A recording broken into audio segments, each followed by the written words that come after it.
എല്ലാ കുട്ടികൾക്കും നമസ്കാരം. നമ്മൾ ഇന്ന് പഠിക്കാൻ പോകുന്നത് CBSE 10ാം ക്ലാസ്സിലെ എക്കണോമിക്സിന്റെ ആദ്യത്തെ ചാപ്റ്റർ ഡെവലപ്മെന്റിനെ കുറിച്ചിട്ടാണ്. ഡെവലപ്മെന്റ് എന്ന് പറയുമ്പോഴത്തേക്കും നമ്മൾ എല്ലാ ദിവസവും കേൾക്കുന്ന ഒരു വാക്കാണ്. എന്താണ് ഡെവലപ്മെന്റ്? മലയാളം പറയുകയാണെങ്കിൽ വികസനം. ഈ വികസനം എന്ന് പറയുന്ന വാക്ക് നമ്മൾ പല രീതിയിലും നമ്മുടെ ദൈനംദിന ജീവിതത്തിൽ നമ്മൾ കേൾക്കുന്നതാണ്. ഇപ്പം ഉദാഹരണം പറയാനാണെങ്കിൽ പണ്ടുള്ള ആൾക്കാരൊക്കെ നമ്മളോട് പറയാറുണ്ടായിരുന്നു അവര് സ്കൂളിൽ പൊക്കോണ്ടിരുന്നത് ഒരുപാട് ദൂരം നടന്നിട്ടായിരുന്നു. അവർക്ക് പിന്നെന്താ വർഷത്തിലിടാൻ ആകെപ്പാടെ ഒരു 2-3 യൂണിഫോമേ ഉള്ളായിരുന്നു. പിന്നെ ചോറ്റുപാത്രം കയ്യിൽ പിടിച്ചിട്ട് പോയിട്ടുണ്ടായിരുന്നു എന്നൊക്കെ. നമ്മുടെ കാലം മാറിയപ്പോഴത്തേക്കും ഈ പറയുന്ന അവസ്ഥയല്ല ഇപ്പോൾ ഉള്ളത്, അല്ലേ? ഇന്നത്തെ കാലത്തെ കുട്ടികൾക്ക് അങ്ങനെ ചോറ്റുപാത്രം കയ്യിൽ പിടിച്ചുകൊണ്ട് പോകേണ്ട ആവശ്യമില്ല. അവർക്ക് വളരെ ഭംഗിയുള്ള ബാഗുകളുണ്ട്. പിന്നെ ആഴ്ചയിൽ തന്നെ 3-4 യൂണിഫോം മാറ്റിയിടാനുണ്ട്.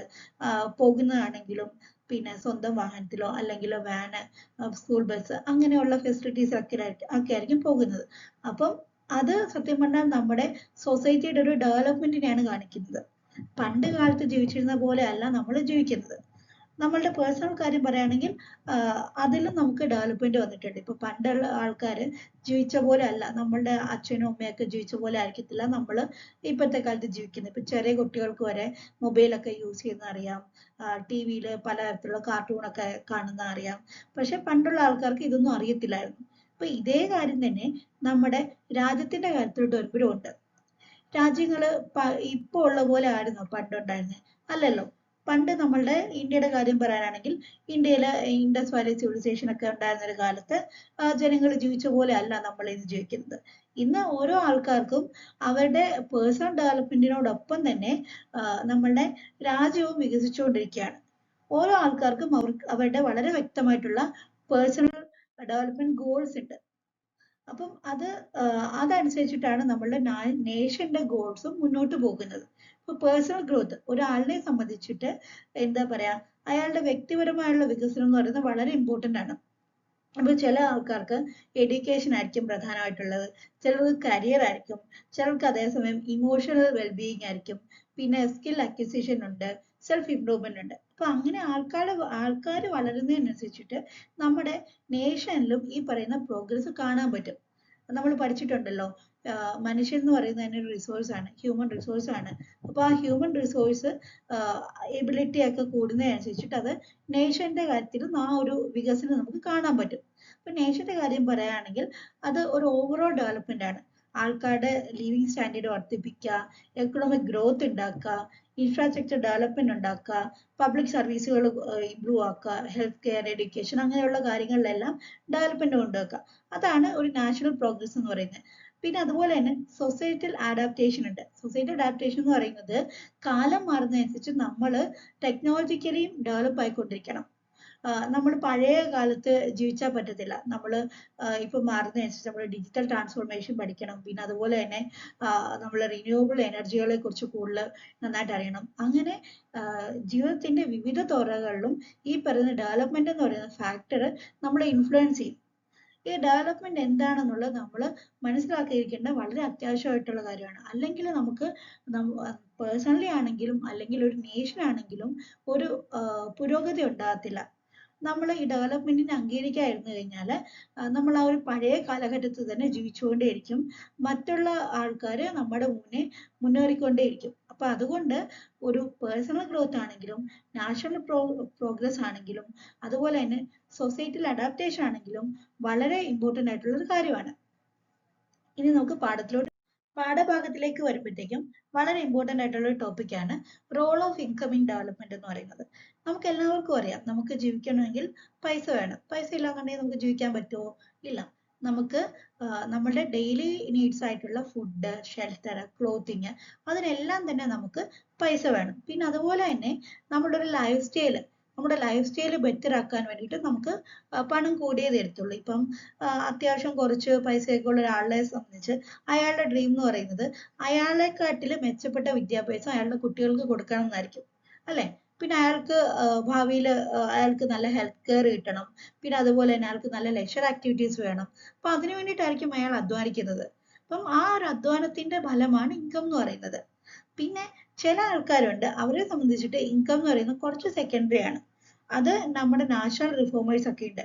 നാഷണൽ റിഫോമേഴ്സ് ആയിട്ടുള്ള രാജാറാം മോഹൻ റോയ്, ഗാന്ധിജി, അവരെയൊക്കെ സംബന്ധിച്ചിട്ട് ഇൻകം എന്ന് പറയുന്നത് വളരെ സെക്കൻഡറി ആണ്. അവർ രാജ്യത്തിന് വേണ്ടിയിട്ട് പോരാടിയ ആൾക്കാരാണ്. പിന്നെ ചില ക്രൈറ്റീരിയയിൽ നമുക്ക് ഇൻകം എന്ന് പറയുന്നത് ഒന്ന് നമുക്ക് ഒരുപാട് ഇൻകം ആവശ്യമില്ല എന്ന് പറയുന്ന ചില ഘട്ടങ്ങളും വരാറുണ്ട്. അതായത് പിന്നെ ചില പ്രൊഫഷനിൽ നമുക്ക് ഒരുപാട് ഇൻകം കിട്ടുമായിരിക്കും.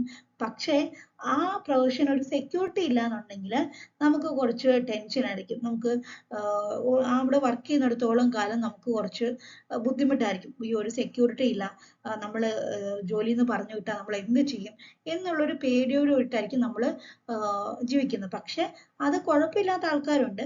പേഴ്സണൽ ലൈഫിൽ പ്രശ്നമില്ല, നമുക്ക് പ്രൊഫഷനാണ് ഇമ്പോർട്ടൻ്റ് എന്ന് കരുതിയിട്ട് വർക്ക് ചെയ്യുന്ന ആൾക്കാരുണ്ട്. അവരെ സംബന്ധിച്ചിട്ട് ഈ പറയുന്ന ഇൻകം കൂടിയാലും പ്രശ്നങ്ങളൊന്നുമില്ല.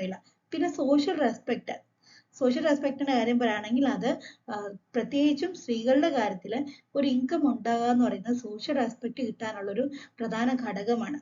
ഇപ്പം നമ്മുടെ നാട്ടില് ജോലിയുള്ളൊരു സ്ത്രീയെയും ജോലി ഇല്ലാത്ത സ്ത്രീയെയും രണ്ട് തട്ടിലായിരിക്കും കാണുന്നത്. അത് നമ്മൾ എത്ര നിഷേധിച്ചാലും അങ്ങനെ കാണത്തുള്ളൂ.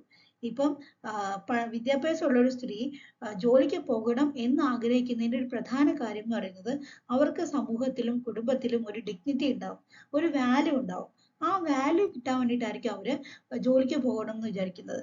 ഇൻകം ഉണ്ട്, ഇൻകത്തിന്റെ കൂടെ തന്നെ ഈ പറയുന്ന സെൽഫ് റെസ്പെക്ട്, വാല്യൂ, ഡിഗ്നിറ്റി, അതിനെല്ലാം അവർ ഇമ്പോർട്ടൻസ് കൽപ്പിക്കുന്നുണ്ട്. അപ്പൊ അങ്ങനെ ഇൻകം എന്ന് പറയുന്നത് എല്ലാ തരത്തിലും ഒരു ക്രൂഷ്യൽ ഫാക്ടർ തന്നെയാണ്. അത് നമ്മളുടെ പേഴ്സണലി ആണെങ്കിലും അതെ, നേഷന്റെ കാര്യത്തിലും ആണെങ്കിലും അതെ, ഇൻകം വളരെ ഇമ്പോർട്ടൻ്റ് ആണ്. ഇൻകം ഇല്ല എന്നുണ്ടെങ്കിൽ ഇല്ല എന്നുണ്ടെങ്കിൽ ആ നേഷന് ഡെവലപ്മെന്റ് ഉണ്ടാകത്തില്ല.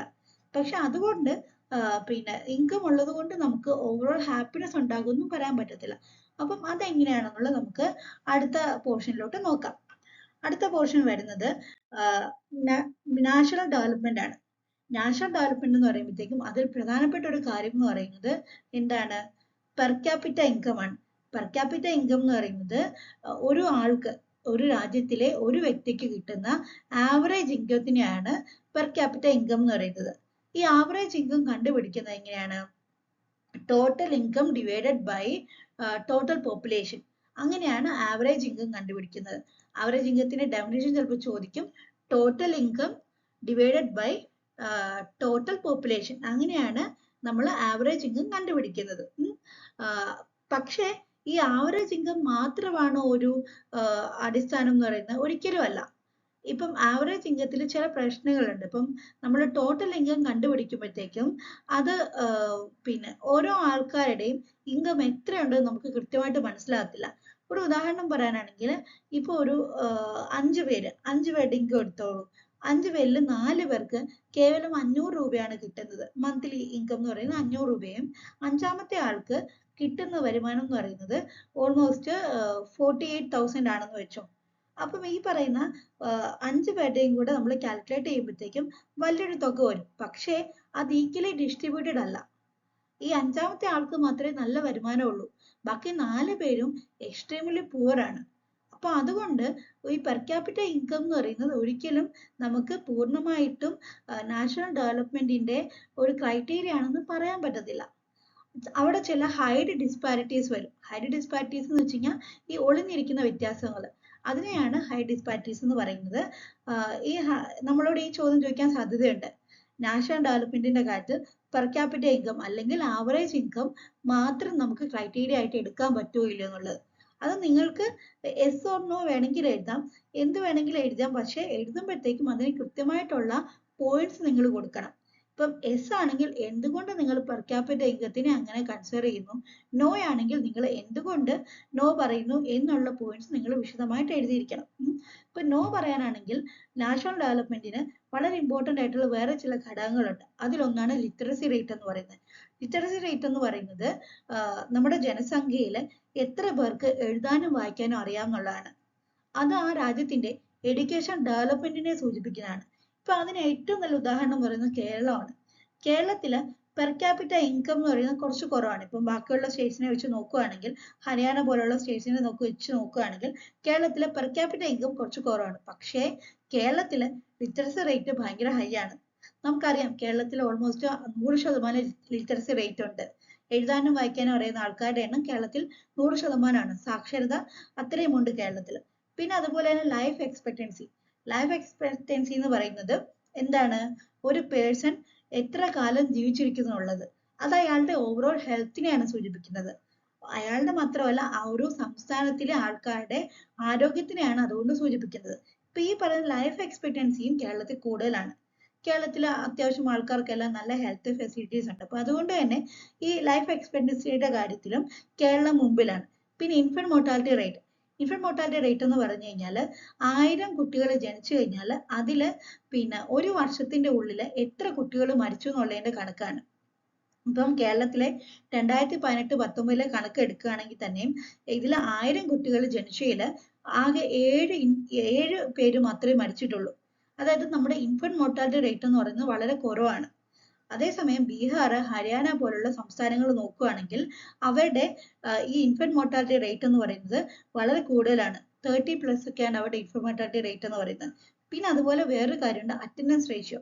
അറ്റൻഡൻസ് എന്ന് പറയുന്നത് 14-നും 15-നും ഇടയ്ക്കുള്ള എത്ര കുട്ടികൾ കൃത്യമായിട്ട് സ്കൂളിൽ പോകുന്നു എന്നുള്ളതിന്റെ കണക്കാണ്. അക്കാര്യത്തിലും കേരളം വളരെ മുൻപന്തിയിലാണ്. അപ്പൊ അതുകൊണ്ട് നമുക്ക് എന്താ പറയാ, ഈ പെർ ക്യാപിറ്റ ഇൻകം മാത്രമാണ് ഒരു ഡെവലപ്മെന്റിന്റെ ക്രൈറ്റീരിയ എന്ന് നമുക്ക് പറയാൻ പറ്റത്തില്ല. അപ്പൊ അത് നേഷന്റെ കാര്യത്തിലാണെങ്കിലും അത് അങ്ങനെ തന്നെയാണ്. ഈ പറയുന്ന എല്ലാ ഫാക്ടേഴ്സും വന്നാൽ മാത്രമേ നമുക്ക് ആ നേഷൻ ഡെവലപ്ഡ് ആണോ അല്ലയോ എന്നുള്ളത് കൃത്യമായിട്ട് പറയാൻ പറ്റത്തുള്ളൂ. അപ്പം അത് കണ്ടെത്താൻ വേണ്ടിയിട്ടാണ് ഹ്യൂമൻ ഡെവലപ്മെന്റ് ഇൻഡെക്സ് എന്ന് പറഞ്ഞ സംഭവം വന്നിരിക്കുന്നത്. ഹ്യൂമൻ ഡെവലപ്മെന്റ് ഇൻഡെക്സ് എന്ന് പറയുന്നത് യുണൈറ്റഡ് നേഷൻ ഡെവലപ്മെന്റ് പ്രോഗ്രാമിൽ പെട്ടൊരു സംഭവമാണ്. അത് പ്രകാരം പിന്നെ എത്രയാണ് പെർ ക്യാപിറ്റ ഇൻകം നോക്കും, ലിറ്ററസി റേറ്റ് നോക്കും, ലൈഫ് എക്സ്പെക്ടൻസി നോക്കും, പിന്നെ എത്രമാത്രം രാജ്യം പുരോഗമിച്ചു, ഇൻഫ്രാസ്ട്രക്ചർ ഡെവലപ്മെന്റ് എത്രമാത്രം ഉണ്ട്, അതെല്ലാം നോക്കിയിട്ടാണ് ഹ്യൂമൻ ഡെവലപ്മെന്റ് ഇൻഡെക്സ് പുറത്തിറക്കുന്നത്. അപ്പം ആ ഹ്യൂമൻ ഡെവലപ്മെന്റ് ഇൻഡെക്സിൽ സ്കോർ കൂടുതലാണെന്നുണ്ടെങ്കിൽ ഡെഫിനറ്റ്ലി ആ രാജ്യം ഡെവലപ്ഡ് ആണെന്നാണ് അർത്ഥം. ആ രാജ്യം ഹ്യൂമൻ ഡെവലപ്മെന്റിന്റെ കാര്യത്തിലും ഒക്കെ വളരെയധികം ഡെവലപ്ഡ് ആണെന്നാണ് HDI സൂചിപ്പിക്കുന്നത്. അപ്പൊ അതുകൊണ്ട് നമുക്ക് നാഷണൽ ഇൻകം വെച്ചിട്ട് മാത്രം ഒരു രാജ്യത്തിന്റെ പുരോഗതിയെ അളക്കാൻ പറ്റത്തില്ല. പിന്നെ പബ്ലിക് ഫെസിലിറ്റീസ് ആണെങ്കിലും ഒരു രാജ്യം കൊടുക്കുന്നത് ജനങ്ങൾക്ക് വേണ്ടിയിട്ടാണ്. ഇപ്പൊ എല്ലാ ജനങ്ങൾക്കും ഈ പറയുന്ന മാതിരി പൈസ കാണത്തില്ല. അപ്പൊ പൈസ കാണാതിരിക്കുമ്പോഴത്തേക്കും ജനങ്ങൾക്ക് വേണ്ടിയിട്ട് രാജ്യം കൊടുക്കുന്നതാണ് പബ്ലിക് ഫെസിലിറ്റീസ് എന്ന് പറയുന്നത്. അതിൽ എഡ്യൂക്കേഷൻ വരും, ഹെൽത്ത് കെയർ വരും, ട്രാൻസ്പോർട്ടേഷൻസ് വരും. ഇപ്പൊ നമുക്കറിയാം നമ്മുടെ സർക്കാർ സ്കൂളുകളിലൊക്കെ കുട്ടികൾക്ക് വിദ്യാഭ്യാസം സൗജന്യമാണ്. 10 വരെ കുട്ടികൾക്ക് ഫ്രീ ആയിട്ട് പഠിക്കാം. പിന്നെ ഹെൽത്ത് കെയർ, സർക്കാർ ആശുപത്രികളുണ്ട്, സർക്കാർ ആശുപത്രികളിൽ നല്ല ഡോക്ടേഴ്സ് ഉണ്ട്. ഇതൊക്കെ ഞാൻ കേരളത്തിന്റെ കാര്യമാണ് പറയുന്നത്. കേരളത്തിൽ അത്യാവശ്യം നല്ല സർക്കാർ ആശുപത്രികളാണുള്ളത്. പിന്നെ ട്രാൻസ്പോർട്ടേഷൻ, നമുക്ക് കുട്ടികൾക്കൊക്കെ ആണെങ്കിലും കൺസെഷൻ കാർഡുകളുണ്ട്. അപ്പൊ അത് പ്രകാരം കുട്ടികൾക്ക് ബസ്സിലൊന്നും കയറുമ്പോഴത്തേക്കും അധികം പൈസയൊന്നും കൊടുക്കേണ്ടി വരില്ല. പിന്നെ നമുക്ക് പബ്ലിക് ഡിസ്ട്രിബ്യൂഷൻ സിസ്റ്റംസ് ഉണ്ട്, റേഷൻ കടകളിൽ നമുക്ക് എന്താ പറയാ, BPL ആയിട്ടുള്ള ആൾക്കാർക്ക്, അതായത് ബിലോ പോവർട്ടി ലൈൻ ആയിട്ടുള്ള ആൾക്കാർക്ക് പിന്നെ കൃത്യമായിട്ട് റേഷൻ സാധനങ്ങൾ കൊടുക്കാറുണ്ട്. അരി, പഞ്ചസാര, മണ്ണെണ്ണ, അങ്ങനെയുള്ള കാര്യങ്ങളെല്ലാം സർക്കാർ കൊടുക്കാറുണ്ട്. പിന്നെ അതുപോലെ തന്നെ സർക്കാരിന്റെ മാർജിൻ ഫ്രീ സംഭവങ്ങളുണ്ട്. മാർജിൻ ഫ്രീ എന്ന് പറയുമ്പോൾ സപ്ലൈകോയിലാണെങ്കിലും നമുക്ക് റേഷൻ കാർഡ് ഉണ്ടെന്നുണ്ടെങ്കിൽ വളരെ ചുരുങ്ങിയ വിലയ്ക്കാണ് സാധനങ്ങൾ കിട്ടുന്നത്. അപ്പൊ അങ്ങനെ ഗവൺമെന്റ് ജനങ്ങൾക്ക് ഒരുപാട് ഫെസിലിറ്റീസ് കൊടുക്കുന്നുണ്ട്. അതിനെയാണ് നമ്മൾ പബ്ലിക് ഫെസിലിറ്റി എന്ന് പറയുന്നത്. അപ്പൊ ഇതുമൊക്കെ ഒരു ഡെവലപ്മെന്റിന്റെ ഇൻഡെക്സുകളാണ്. നമ്മൾ രാജ്യം വികസിക്കുന്നുണ്ടോ എന്നുള്ളതിന്റെ ഒരു സൂചനയാണ് ഈ പറയുന്ന പബ്ലിക് ഫെസിലിറ്റി എന്നൊക്കെ പറയുന്നത്. നല്ല പബ്ലിക് ഫെസിലിറ്റീസ് ഒക്കെ കൊടുക്കാൻ പറ്റുന്ന രാജ്യം ഡെവലപ്ഡ് രാജ്യങ്ങളാണ്. ഇപ്പം രാജ്യങ്ങളെ നമുക്ക് 3ആയിട്ട് തിരിക്കാം: developed, developing and under developed എന്ന് പറയുന്നത്. ഇപ്പം ഡെവലപ്ഡ് രാജ്യങ്ങൾ എന്ന് വെച്ച് കഴിഞ്ഞാൽ അത് വളരെ മുമ്പിലായിരിക്കും. അതിന്റെ US ഡോളർ കണക്ക് പറയാനാണെങ്കിൽ അത് വളരെ മുമ്പിലുള്ള രാജ്യങ്ങളായിരിക്കും. അതേസമയം ഡെവലപ്പിംഗ് എന്ന് പറയുമ്പോഴത്തേക്കും വികസിച്ചുകൊണ്ടിരിക്കുന്നത് ഇന്ത്യ പോലുള്ള രാജ്യങ്ങൾ. ഇന്ത്യ പിന്നെ ഒരു കാലത്ത് വികസനം തീരെ ഇല്ലായിരുന്ന രാജ്യമായിരുന്നു. പക്ഷെ പിന്നീട് നമ്മളുടെ എഫേർട്ട് കൊണ്ട് നമ്മൾ വികസിച്ചുകൊണ്ടിരിക്കുന്ന രാജ്യങ്ങളുടെ പട്ടികയിൽ എത്തിച്ചേർന്നിട്ടുണ്ട്.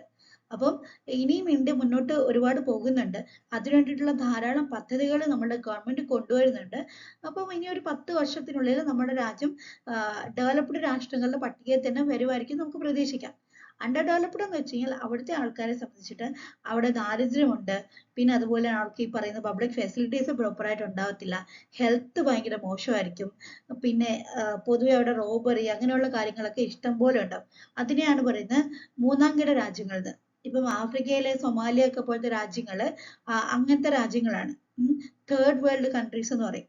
അവരുടെയൊക്കെ അവസ്ഥ ഇനി ഒരുപാട് മെച്ചപ്പെടാനുണ്ട്. അപ്പൊ അവിടെയൊക്കെ ഡെവലപ്മെന്റ് കൊണ്ടുവരാൻ വേണ്ടിയിട്ട് UN ഒക്കെ ഒരുപാട് പദ്ധതികളൊക്കെ കൊണ്ടുവരുന്നുണ്ട്.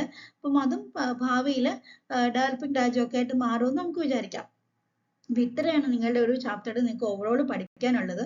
പിന്നെ അതുപോലെ തന്നെ വരുന്നത് body mass index. Body mass index എന്ന് വെച്ച് കഴിഞ്ഞാൽ ഒരാളുടെ ആരോഗ്യം എത്രമാത്രമുണ്ട്, അയാളുടെ ഒബേസിറ്റി ആണോ അയാൾക്കുള്ളത്, അയാളുടെ വെയിറ്റ് നോക്കിയിട്ട് നമുക്ക് പറയാൻ പറ്റും അയാളുടെ ആരോഗ്യസ്ഥിതി എത്രമാത്രം ഉണ്ടെന്ന്. ഇപ്പം അയാൾക്ക് ഓവർ വെയിറ്റ് ആണെങ്കിലും അത് പ്രശ്നമാണ്. അയാള് BMI അയാളുടെ കൂടുതലാണെങ്കിൽ അയാൾ ഒബേസിറ്റി എന്ന് പറയും. പിന്നെ അതിൽ താഴെയാണെന്നുണ്ടെങ്കിൽ BMI ബിലോ 18.5 ആണെങ്കിൽ എന്താണ്, അയാൾ അണ്ടർ ന്യൂട്രീഷൻ ആണെന്ന് പറയാം. അപ്പൊ അങ്ങനെ ഒരു മനുഷ്യന്റെ ഓവറോൾ ഹെൽത്ത് ഇൻഡിക്കേറ്റർ ആണ് ബോഡി മാസ് ഇൻഡെക്സ് എന്ന് പറയുന്നത്. പിന്നെ അടുത്ത് വരുന്ന ടോപ്പിക് എന്ന് പറയുന്നത് സസ്റ്റൈനബിൾ ഡെവലപ്മെന്റ് ആണ്. സസ്റ്റൈനബിൾ ഡെവലപ്മെന്റ് എന്ന് പറഞ്ഞാൽ എന്താണ്, അത് നമ്മൾ നമ്മളുടെ ഭാവി തലമുറയ്ക്ക് ഈ പറയുന്ന പ്രകൃതിയുമൊക്കെ മുന്നോട്ട് സംരക്ഷിച്ചുകൊണ്ടുള്ള ഡെവലപ്മെന്റ് വെക്കണം. അതിനെയാണ് നമ്മൾ സസ്റ്റൈനബിൾ ഡെവലപ്മെന്റ് എന്ന് പറയുന്നത്. സുസ്ഥിര വികസനം.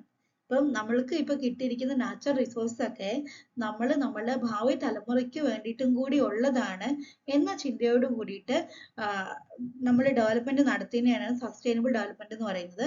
ഇത് നമ്മളുടെ ഗവൺമെന്റിന്റെ 2030 പദ്ധതിയിലൊക്കെ വളരെ പ്രസക്തമായിട്ട് നമ്മൾ ഫോളോ ചെയ്യുന്ന ഒന്നാണ്.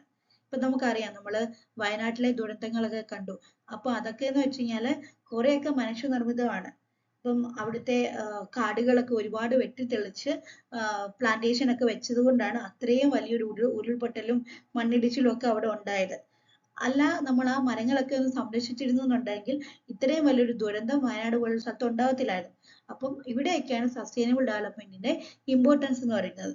നമ്മൾ എന്തൊക്കെ വികസനങ്ങൾ നടത്തുന്നുവോ അതെല്ലാം നമ്മളുടെ ഫ്യൂച്ചർ ജനറേഷന് കൂടിയിട്ട് വേണ്ടിയാണ് എന്നുള്ളൊരു ബോധം നമുക്ക് വേണം. ഈ നേച്ചർ ഫ്യൂച്ചർ ജനറേഷനും കൂടി വേണ്ടിയാണ്.